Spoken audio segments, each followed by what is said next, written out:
الحمد لله وحده والصلاة والسلام على من لا نبي بعده أما بعد أعوذ بالله من الشيطان الرجيم بسم الله الرحمن الرحيم يا بني إسرائيل اذكروا نعمتي التي أنعمت عليكم وأوفوا بعهدي أوف بعهدكم وإياي فارهبون وآمنوا بما أنزلت مصدقا لما معكم ولا تكونوا أول كافر به ولا تشتروا بآياتي ثمنا قليلا وإياي فاتقون ولا تلبسوا الحق بالباطل وتكتموا الحق وأنتم تعلمون صدق اللہ العظیم۔ بات چل رہی ہے بنی اسرائیل کی۔ یہاں ابھی تک قرآن مجید کے شروع سے لے کر یہاں تک اگر ہم جوڑ دیکھیں، ربط دیکھیں، وہ یہ بنتا ہے کہ اللہ تبارک و تعالی نے سورہ بقرہ کی جو ابتدا فرمائی تو قرآن کے تعارف سے فرمائی ذالک الکتاب لا ریب فیہ، اور پھر ساتھ میں یہ بھی بتا دیا کہ یہ قرآن ہدایت کے اعتبار سے اگرچہ پوری مخلوق کے لیے عام ہے، جتنے بھی انسان ہیں، لیکن اس سے فائدہ صرف ایمان والوں کو ہوگا۔ پھر ایمان والوں کی صفات بیان فرمائی گئیں، ایمان بالغیب ہے، نماز پڑھتے ہیں، زکوٰۃ دیتے ہیں۔ اس کے بعد کافروں کا ذکر آیا، اور کافروں میں دو جماعتیں تھیں، دونوں کا الگ الگ ذکر آیا۔ ایک تو وہ تو جو کھلے کافر تھے، حقیقت میں بھی کافر تھے اور زبان سے اپنے کفر کا اظہار بھی کرتے تھے، اور دوسرے کافر وہ جو حقیقت میں کافر تھے لیکن زبان سے خود کو ایمان والا ظاہر کرتے تھے، ان کو منافق کہا گیا۔ دونوں جماعتوں کے بارے میں اللہ تبارک و تعالیٰ نے بتا دیا ان کو بڑا سخت عذاب ہوگا۔ پھر اس کے بیان سے جب آگے چلے تو اللہ تبارک و تعالیٰ نے تینوں گروہوں کو، ایمان والے، منافق اور کافر، تینوں کو خطاب کر کے یہ کہا کہ اللہ کی عبادت کرو،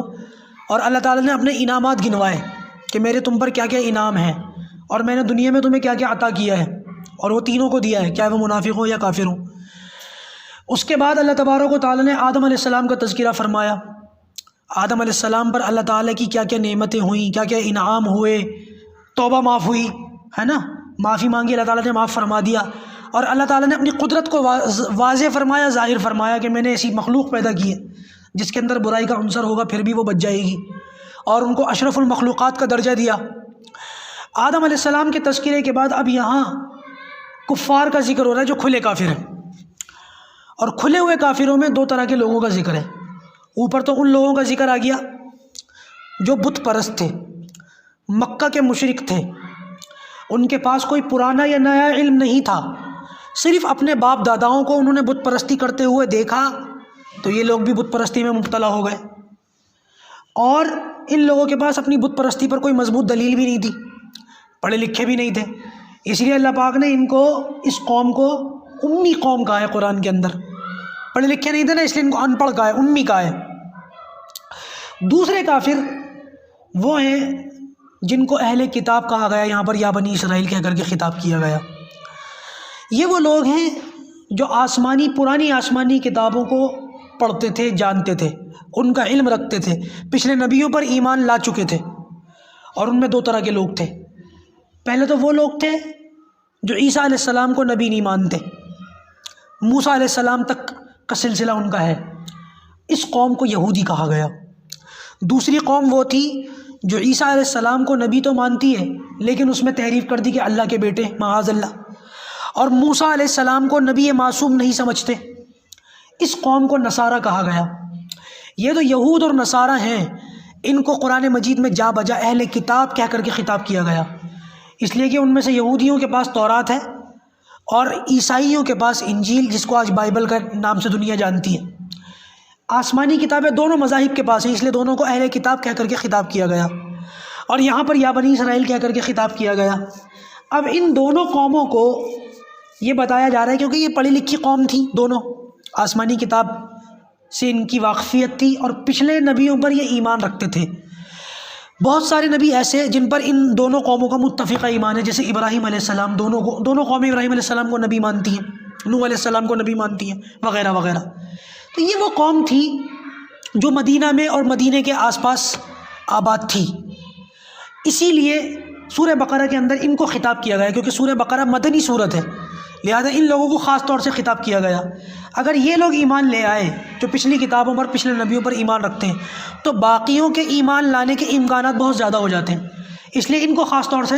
ذکر کیا گیا۔ آیت نمبر 40 سے ان کا ذکر شروع ہو رہا ہے، اور یہ جو ہمارا پہلا سپارہ جہاں ختم ہو جاتا ہے آیت نمبر 129 یا 23 بنتی ہے، بہرحال وہاں جا کر ان کا جو ہے خطاب وہاں تک چلتا ہے، تفصیلی ان کی بات چلتی ہے۔ پہلی جو 7 آیتیں ہیں، ان 7 آیتوں میں اللہ تبارک و تعالیٰ نے اجمالی طور پر ان کا ذکر کیا ہے، اجمالی طور سے ان سے خطاب کیا ہے۔ ان 7 آیتوں کے بعد اللہ تبارک و تعالیٰ نے تفصیلی ان سے بات کی ہے۔ ان 7 آیتوں میں سے 3 آیتوں کا ترجمہ میں نے آپ کے سامنے کر دیا، 4 آیتوں کا ترجمہ ابھی باقی ہے۔ پہلے ہم بات کریں گے ان 3 آیتوں پر۔ اللہ تبارک و تعالیٰ نے ان 3 آیتوں میں ان کو ایمان کی دعوت دی ہے، اور اس کے بعد کی 4 آیتوں میں اللہ تعالیٰ نے ان کو عمل صالحہ کی دعوت دی ہے۔ ایمان اور عمل صالح دونوں اللہ تبارک و تعالیٰ نے ذکر فرما دی ہے، کیونکہ ان کا درجہ بڑا تھا، ان کو ایک بڑی غیر معمولی عزت حاصل تھی، نبیوں کی ان کو اولاد سمجھا جاتا تھا، تو اللہ تبارک و تعالیٰ نے ان کا یہ مقام اور مرتبہ ان کو یاد دلایا، احساس دلایا کہ اس مرتبے کی وجہ سے دنیاوی نعمتیں تمہیں کتنی ملی ہوئی ہیں، دنیاوی عزتیں تمہیں کتنی حاصل ہیں، اور میں نے بار بار تمہارے اوپر جو انعامات کیے ان انعامات کا تفصیلی ذکر تو انشاءاللہ اپنے وقت پر آتا رہے گا۔ وہ انعامات کیا ہیں؟ منہ سلوہ اتارا، آسمان سے مائدہ اتارا، فرعون کے غموں سے نجات دی، بہت سارے اللہ تعالیٰ کے انعامات ہیں جن کو بہرحال یہاں پر گنوانا بھی ممکن نہیں ہے، میں نے کہا نا آگے بات آتی رہے گی۔ تو اللہ تبارک و تعالیٰ نے ساری باتوں کا ذکر فرما کر ان کو دعوت دی، ایمان کی اور عمل صالح کی۔ تو یہاں پر ان 3 آیتوں میں ایمان کی دعوت ہے۔ انشاءاللہ ان تینوں آیتوں کو تھوڑا تھوڑا کر کے آہستہ آہستہ ہم سمجھیں گے، اور کیا کیا باتیں اللہ تبارک و تعالیٰ نے ان سے ایمان کے تعلق سے کہی ہیں، پھر بعد کی 4 آیتوں میں اللہ تبارک و تعالیٰ نے کیا اعمال صالحہ کی ان کو تلقین کی ہے، اور اس کے بعد پھر جو تفصیلی بات شروع ہوتی ہے انشاءاللہ اس پر جائیں گے۔ اللہ تعالیٰ ہم سب کو عمل کرنے کی توفیق عطا فرمائے۔